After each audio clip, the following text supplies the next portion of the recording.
What's going on, everybody? This is Double RPG here, and welcome to another episode of Double RPG Let's Play with Tales of Phantasia on the Super Famicom. In today's episode, we are going to try to find the hidden ninja village that's inside the Elven Forest, or the Treant Forest. And then we will start to make our way a little bit through the country of Fenrir, or Fenrir's Cavern. But we won't get that far, as we're pretty much going to make this another short video today. But anyway, let's get on with this episode already in progress. And if we talk to this person right here, they let us know about the ninja country that's in the northeastern part of the Treant Forest, and that's where we're going to go right now. So let's go ahead and leave the town of Ari, and then we will make our way over here to the Ymir Forest. So, we're going to have to leave Archie again, and she's going to have to stay behind.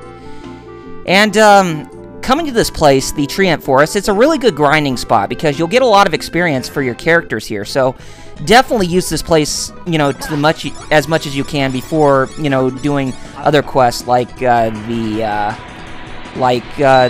deeper levels of the Moria Gallery and that kind of stuff. Because, you know, grinding, putting in some really big emphasis on the grinding, it's definitely going to help you guys in the long run. So definitely take this as a, you know, tip or a suggestion in order to you know, work well with this, you know, trying to get, or before you go to a place like that. Ugh, gosh, I can't even talk.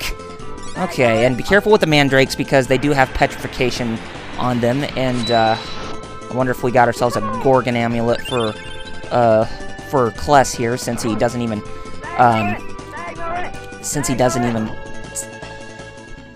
seem to be hurt by the, mandrakes. Actually, they gave us Gorgon armlets, so, actually that would be, good for, some of these people to equip right now, kind of like, Chester, so let's give him one, too. Yeah, there we go.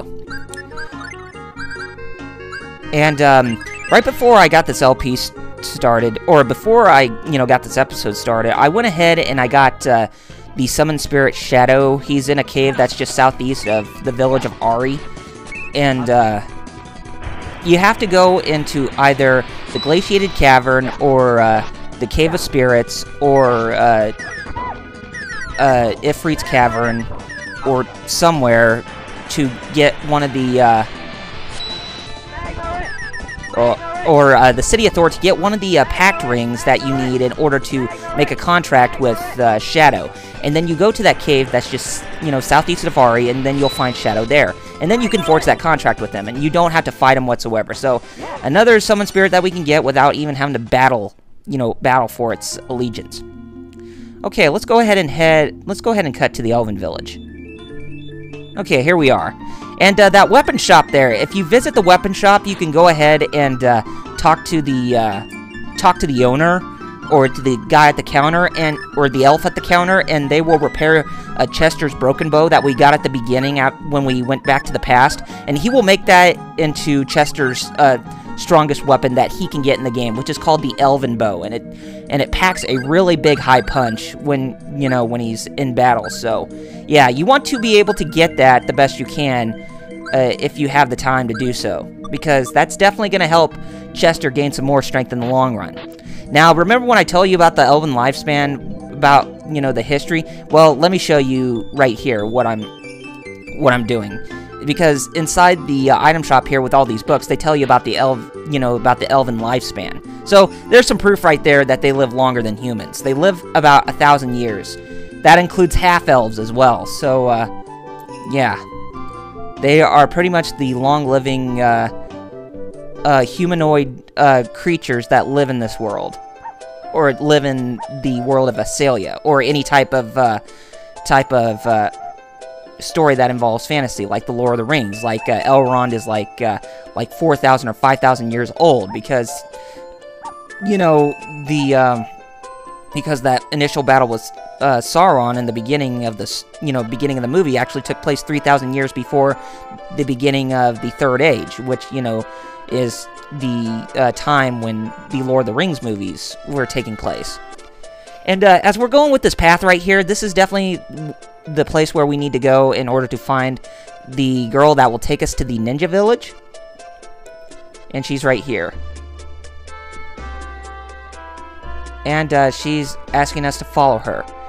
And that little girl right there is Suzu. And yes, if you have played the remakes of Tales of Phantasia, Suzu is the 6th playable ally. But in this game, she is not a playable ally, and I don't know why she didn't even become playable in this game, because that definitely would have added to our numbers. But I guess you can't make everything accessible in some way. So yeah, this is Suzu. She is a ninja from this ninja village, and she pretty much has ninja magic on her, and she can wield a katana bladed too, you know, if you have her in your party in the remakes and such. So yes. And Suzu is apologizing to us because of the traps that are inside the place. Oh my goodness. And then the next traps are arrows. Oh goodness gracious, Kless. You just have some bad luck on your side just going forward. And then he's gonna fall down to outside of the dojo here, and he's gonna land into the spring. Oh no. Kless is all soaking wet. Oh boy. You can see water dripping off of him.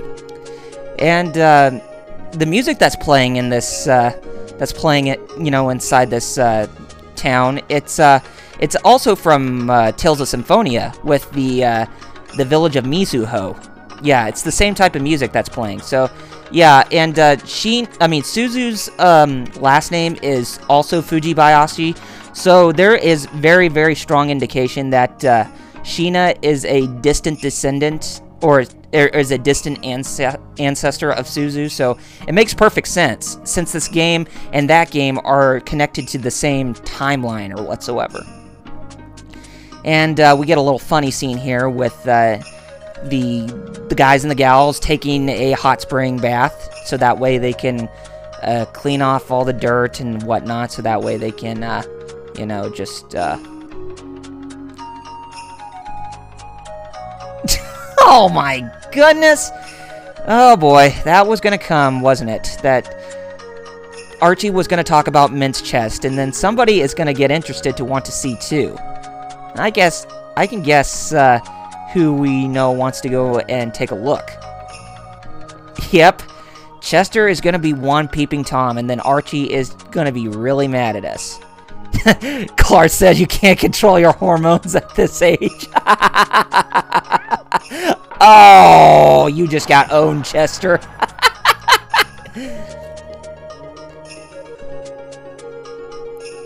But anyway, they are clean from their little bath, and they are much better.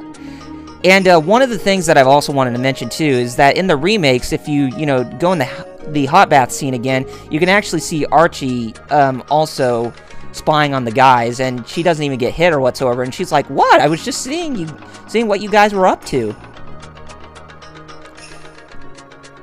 So the people here in the ninja village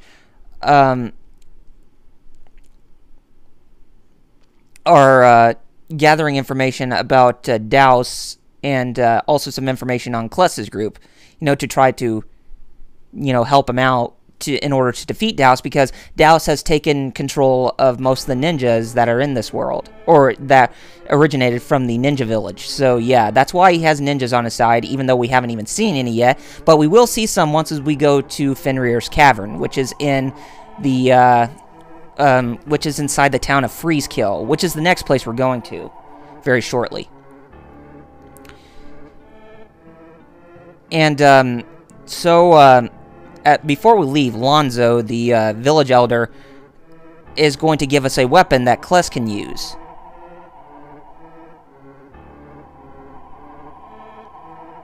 And they want Kless to kill Suzu's parents, who's been placed under the control of Douse. Her father's name is Dozo, and her mother's name is Okio. And Lonzo is going to give us the blade that Kless is going to wield. And it's a samurai sword. Muramasa. Nice. We can definitely use that for Kless. And, it seems very strange that knights or somebody wearing, knight armor would wield a blade like that.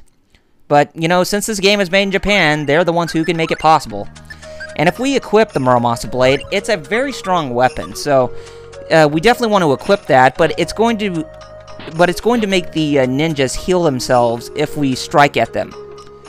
And that could be a little bit of a double-edged sword once as we're going to Fenrir's Cavern and freeze kill.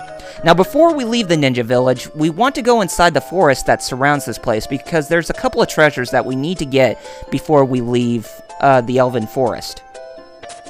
And it's a book of spells right here, and Archie learned Flare Tornado. Nice! Okay, let's go ahead and head to the western path, which is the next place we need to go to in order to find the second treasure. And the second treasure, and what we're getting, is going to be Mint's strongest rod or staff that she can use. But I'll show you. Oh, you gotta love that music. And you gotta love this music too, since, you know, both Tales of Symphonia and Tales of Phantasia have this music.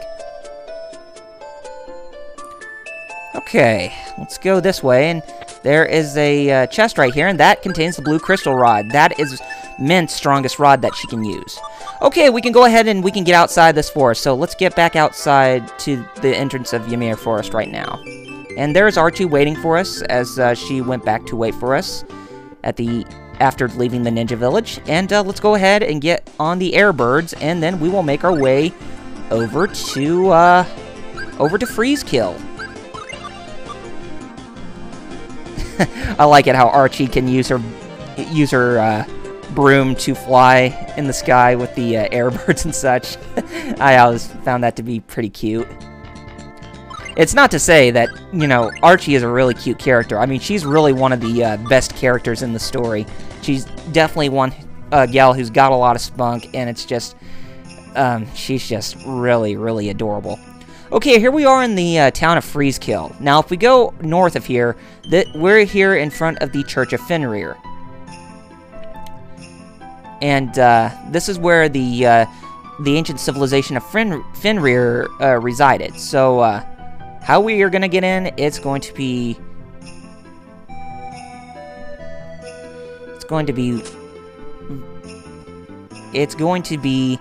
very mysterious. And there was a Fenrir talking to us, or the ones who are in League of Fenrir, and we opened the door there, and now we can get inside the church. But it doesn't matter. Let's just go in. And we're inside the church here, and then Kless is going to gaze at the craftsmanship of the place. And it definitely looks like definitely looks like a high church, kind of like what you would see in the Vatican or whatever. Or at a really big church here. Or even like the church in Xenogears. It definitely looks beautiful.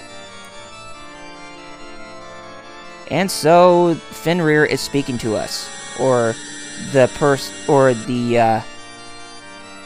one who's in league with Fenrir. But we are gonna go forward and get Fenrir's sword, Fenrir's blade called the Vorpal Sword, without any problems whatsoever. But we're gonna do that in the next episode. So let's go ahead and end things off right here, shall we?